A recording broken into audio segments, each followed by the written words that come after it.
Long before the world heard his voice, there was just a boy and the wide southern sky. He was born in a one-room wooden shack deep in the pine woods of Barnwell County, South Carolina. The year was 1933, a time when the Great Depression lay heavy across the land like a morning fog that refuses to lift. The house had no electricity and no running water. At night, the only light came from a kerosene lamp that threw soft, dancing shadows against the rough plank walls. Outside, the fields stretched toward dark tree lines, silent except for the whisper of wind through longleaf pines. In that quiet isolation, the boy learned to listen to the creak of floorboards, to the distant call of a whippoorwill, to the rhythm of his own heartbeat. Those sounds would stay with him forever. His earliest years were marked by absence. His mother left when he was only 4 years old, vanishing into a world he could not yet understand. His father worked long hours collecting sap from pine trees to make turpentine, leaving the child in the care of an aunt who ran a small boarding house. The boy often wandered alone through sandy paths, bare feet silent on the warm earth. He would stop to watch mules pulling plows across cotton fields, their slow, steady motion etching lines into the red soil. The cotton bolls glowed white in the late summer sun, and the air smelled of turned earth and wild honeysuckle. Even in poverty, there was a gentle beauty to the landscape, a quiet order that the boy absorbed without knowing it. The world moved at a slow, deliberate pace, and so did he. Inside the little wooden church down the road, he found his first true refuge. The building was simple, white clapboard walls, plain wooden benches, a single stained glass window that caught the morning light in shades of amber and rose. Every Sunday, the congregation would gather, their voices rising in gospel hymns that seemed to shake the floorboards. The boy watched the choir sway, heard the call of the preacher and the answering surge of the congregation. He learned that music was not just sound, it was a conversation between the singer and something larger. The piano player would start a slow, rolling progression, and the singers would breathe together, finding a pulse that felt as natural as walking. In that small church, surrounded by worn hymnals and the scent of pine-scented air, the first seeds of rhythm were planted. He learned to survive by doing small jobs. He would walk the dusty roads with a burlap sack, picking cotton for a few pennies a day. The work was repetitive: bend, pluck, drop, and it had its own quiet cadence. He noticed that the workers would sometimes hum as they moved through the rows, their songs matching the rhythm of their hands. At noon, when the sun stood directly overhead and the shadows disappeared, everyone would rest under the thin shade of a scrub oak. There, someone might pull out a harmonica or tap a beat on an old wooden bucket. The boy would sit very still, eyes half closed, drinking in the patterns. He did not yet know that he was storing these feelings away, the slow grind of field labor, the gentle sway of a Sunday hymn, for a purpose that would reveal itself only years later. When he was about 6 years old, his father brought him to Augusta, Georgia. The move was sudden, a jolt of newness after the isolation of the countryside. Augusta was a river town, built on the banks of the Savannah River, with streets of red brick and long, graceful bridges. The boy saw things he had never seen before: trolley cars humming along iron tracks, storefronts with painted signs, people in Sunday clothes walking with purpose. Yet, even in the city, the southern light remained the same, thick and golden at sunset, softening the edges of everything it touched. His father found work and rented a small room above a tavern. At night, the boy would lie on his cot and listen to the muffled sounds drifting up through the floorboards: laughter, the clink of glasses, and sometimes the distant wail of a saxophone. School was a small, crowded building where the children sat on hard benches. But the boy often found himself outside, drawn by the street life of the neighborhood. He shined shoes for a few coins, setting up his wooden box near the bus station. He learned to snap his polishing rag in a steady, rhythmic motion, pop, pop, pop, that would draw the attention of passers-by. The sound was clean and sharp, like a drum. He began to realize that rhythm could make people pause, could turn a simple task into something almost musical. Other shoeshine boys had their own beats, their own little performances, and he listened and learned, adding their patterns to his growing internal library of sound and silence. The city introduced him to the radio, a small wooden box that sat in the corner of the boarding house parlor. In the evening, when the work was done, the landlord would turn it on, and the room would fill with the scratchy warmth of gospel quartets, the rolling boogie-woogie of pianists from Chicago, and the smooth crooning of blues singers from Memphis. The boy would sit cross-legged on the floor, not moving, his eyes fixed on the glowing dial. He heard groups like the Swan Silvertones and the Dixie Hummingbirds, their voices locked together in tight, dancing harmonies.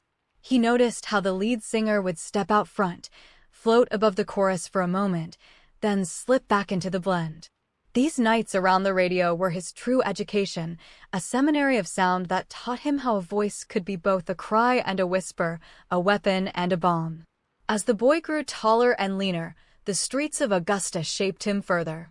He learned to dance by watching older men on the corner, their feet sliding across the pavement in easy, gliding steps. He practiced until his own body could spin and drop and balance on one foot without breaking the flow.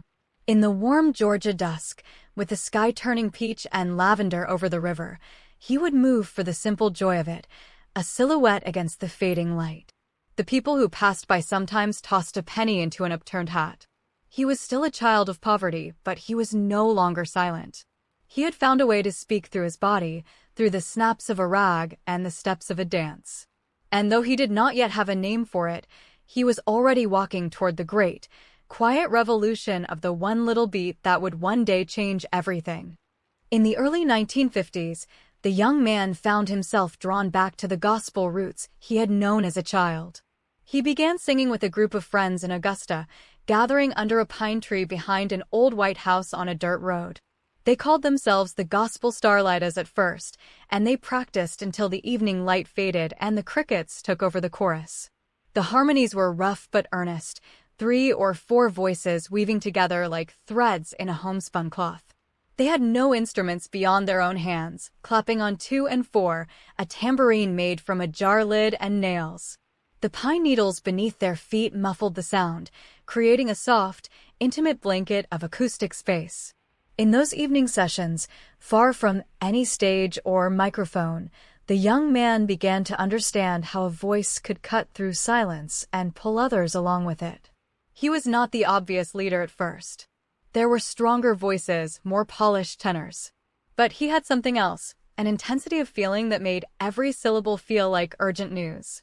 When he sang, his whole body tightened, his head tilted back, and the words seemed to come from a place deeper than his lungs. The other boys noticed, and gradually they shaped their harmonies around his leads.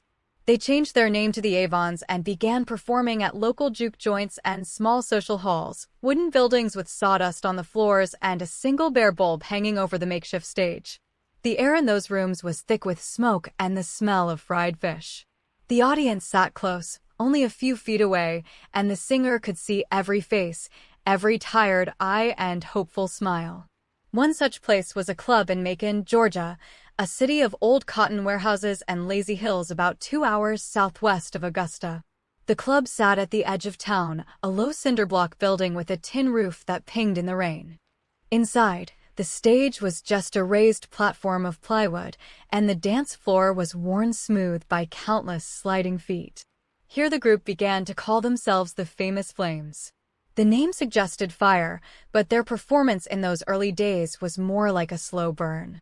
They would start a song gently, rocking in place, the lead singer holding the microphone stand with both hands as if it were a pulpit. The tempo would build, almost imperceptibly, until the whole room seemed to be breathing in time. Then came the moment when the singer fell to his knees, the cape came out from backstage, and the drama of soul began to take its shape. Even then, in its infancy, it was not simply a show, it was a ritual of release. The recording that would change everything happened almost by accident. In the autumn of 1955, the group traveled to a small radio station in Macon called WBB, hoping to record a demo. The studio was a cramped room with egg carton soundproofing on the walls and a single microphone suspended from a boom. The singer, barely into his 20s, stood before that microphone with the band behind him, and they launched into a slow blues number called Please, Please, Please. The recording was raw, You could hear the crackle of the tape, the hiss of the room.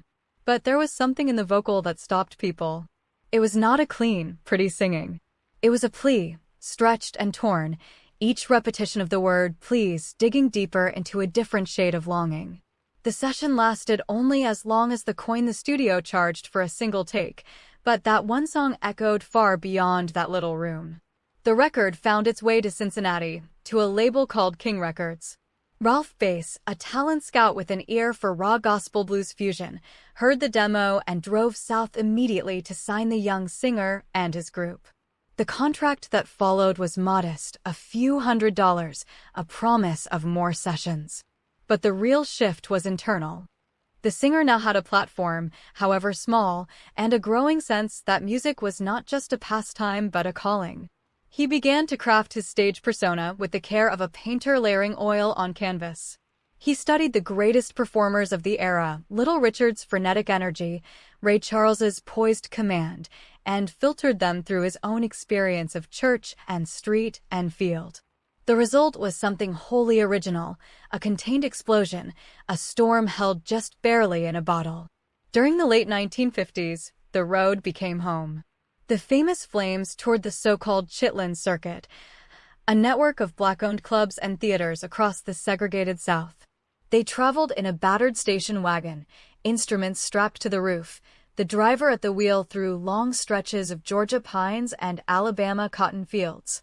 The landscape rolled by at a steady 40 miles an hour, endless red clay hills, tin-roofed barns, little crossroads towns with one traffic light swinging in the breeze. At dawn, the mist would rise from the rivers, turning the world soft and silver. The men slept sitting up, heads against windows clouded with cold breath. There was a quiet camaraderie in those miles, a shared purpose that needed no words.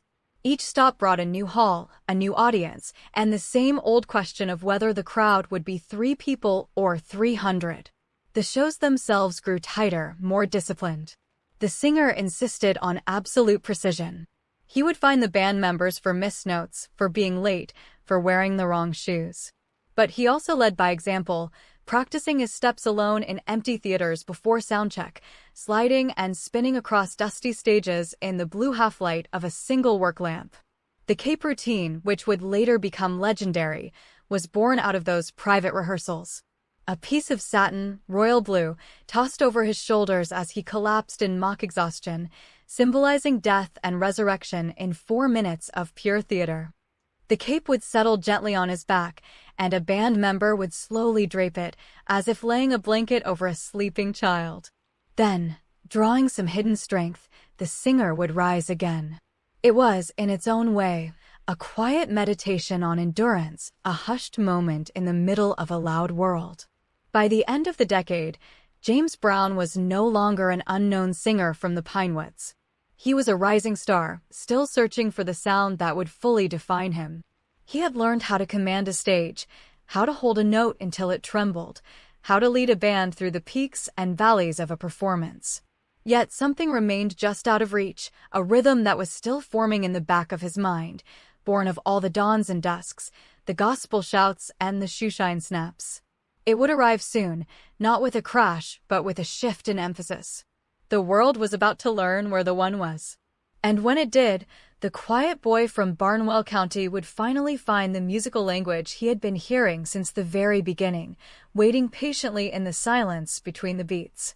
As the calendar turned into the 1960s, something began to shift deep inside the musician's sense of rhythm. He had always felt the groove in a unique way, but now he started to articulate it, to give it a name. The one. In most popular music of the time, the beat emphasized the second and fourth counts, the backbeat, perfect for dancing and snapping fingers. James Brown started to feel that the true power lay on the first beat of each measure, the downbeat, the foundation. He told his band to hit it hard, to make the one so heavy that it pulled everything else into its gravity. At rehearsals, he would stand very still, eyes closed, and count aloud, 1, 2, 3, 4, but on the one his whole body would jerk, a sudden punctuation of motion. The band watched and learned. The sound they began to create was lean, staccato, and fiercely propulsive, Yet it also had a strange, calm center, a stillness inside the motion. The breakthrough came in a recording studio in Charlotte, North Carolina, one warm spring day in 1965. The room was small, with acoustic tiles on the ceiling and a window looking into the control booth. The band set up in a tight circle, each musician able to see every other. Brown brought in a tune he had been working out on the road, a 12-bar blues that felt old and familiar. But when he counted off the tempo and the band hit that first chord, the whole song lurched into a new dimension. The horns stabbed short, percussive notes, more like drums than melody. The guitar strummed a scratchy chank-shank rhythm on the upbeat. The bass locked into a syncopated line that danced around the one rather than landing squarely on it. And Brown's voice, half-sung, half-shouted, rode above it all with the authority of a trained conductor. The song was Papa's Got a Brand New Bag, and the genre that would soon be called funk was born in that moment. In those recording sessions, the atmosphere was one of intense but quiet focus. There were no wasted notes, no rambling solos. Brown would lean close to the control booth glass, listening to the playback with his head tilted, eyes almost closed. If the horn section was a fraction late on a hit, he would hum the part to them again, his voice rough as sandpaper, until they felt the rhythm not in their brains but in their bodies. The engineer, a patient man with steady hands, adjusted the microphones to capture the sharp attack of each instrument. The sound they got was dry and immediate, no reverb to soften the edges, no studio tricks. It was music made of tight spaces and sudden releases, and it demanded a new way of listening. Instead of a flowing river, it was a chain of percussive events, each one linked to the next, all anchored by that heavy, inevitable one. Later that same year, Brown entered the studio again and laid down what would become his signature song. I Got You, I Feel Good was not just a title, it was a statement of arrival. The opening horn blast, a single bright, ascending note, cut through the speakers like a beam of morning sunlight through a window. Behind it, the rhythm section locked into a groove so tight it felt like a heartbeat. Brown's vocal was joyful but controlled, a celebration that never lost its grip on the groove. In the bridge, he stepped back and let the band breathe, the horns sighing a descending line while the drums maintained their steady chatter. The whole track lasted less than 3 minutes, but within that brief span it contained an entire philosophy of music. Everything serves the rhythm, and the rhythm serves the feeling. The song would become a kind of national anthem of joy, heard everywhere from ballparks to weddings, its buoyant energy somehow always fresh. The concerts that followed were exercises in precision and endurance. The James Brown Show was not simply a performance, it was a traveling academy of rhythm. The band, now known as the James Brown Orchestra, traveled in 2 buses, each musician required to wear a tuxedo and keep their shoes polished. Rehearsals happened every day, sometimes in the morning in a parking lot, the horn players blowing warm breath into cold metal mouthpieces. Brown would stand in front, conducting with a hand signal or the tilt of his head. He had developed a system of cues, a raised eyebrow, a flick of the wrist, that allowed him to change the arrangement in real time. If a drummer lost the one, the whole song would stop, and Brown would deliver a quiet, searing lesson on the spot. It was a demanding environment, but the musicians who survived it became the tightest rhythm section on the planet. The dancing, too, became more refined. Brown had always been a mover, but in the mid-1960s, he developed a vocabulary of steps that mirrored the rhythms he demanded from the band. There was the glide, a smooth slide across the stage that seemed to require no effort. There was the spin, a blur of motion that ended with him balanced perfectly on one foot, arms raised like a conductor's final downbeat. And there was the slow, deliberate sink to the knees, which he would do at the climax of a ballad, the horn players gradually lowering their volume to a whisper. The audience would hold its breath. In that silence, you could hear the building settle, the squeak of a floorboard, the distant hum of an amplifier. It was a shared, suspended moment, a quiet that was as musical as any note. Then, with a sudden burst, the band would crash back in on the one, and the room would erupt in a joy that was almost a relief. Offstage, Brown's life was increasingly insulated by the demands of his schedule. He recorded relentlessly, producing instrumental albums under the name of his bandleader side projects. One such album, A New Bag, featured long, hypnotic grooves that stretched out for 8 or 9 minutes, perfect for clubs where people danced until dawn. The cover art showed a still life of a leather travel bag against a warm, amber background, lit as if by a single lamp. The music inside was spacious, unhurried, with long passages of percussion and bass. Listening to it now feels like walking through an empty warehouse at night, your footsteps echoing on concrete, the only light a distant exit sign. It was a world away from the tight, 3-minute singles, and it revealed a different side of the artist, patient, exploratory, willing to let the groove unfold at its own pace. The most revolutionary recording of this period, however, came in 1967 with Cold Sweat. From the first bar, it was clear that something had changed. The drum pattern was sparse, almost a march, with no cymbals, just a dry, thumping pulse. The bass line was a mantra repeated endlessly, a two-note figure that locked the whole piece into a trance. The horns entered in unison, a single, sustained cry that dissolved into silence. And then Brown began to sing, his voice hoarse and commanding, telling a story of heartbreak that felt less like a lament and more like an exorcism. The song was the purest expression yet of the philosophy of the one, every instrument functioning as percussion, every note a beat, melody emerging only as an accent. It was music reduced to its essence, stripped of ornament, leaving nothing but the bare skeleton of rhythm.